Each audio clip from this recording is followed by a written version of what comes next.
পরীক্ষায় ইনভিজিলেট করতে গিয়ে কি বেকার খাবার খেলাম।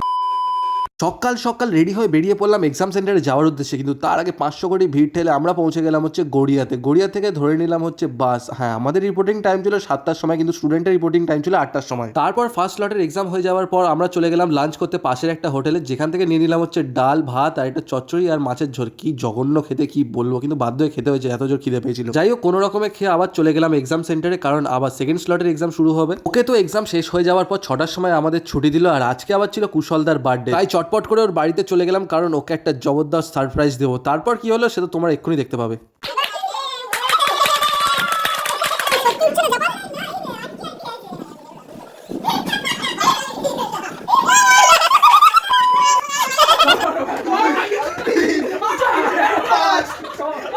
হ্যাঁ, ছেলেদের বার্থডে এইভাবেই সেলিব্রেট করা হয়। তো যাই হোক, ভিডিওটা ভালো লাগলে চ্যানেলটাকে অবশ্যই সাবস্ক্রাইব করে দেবে। Till then, tata, bye by.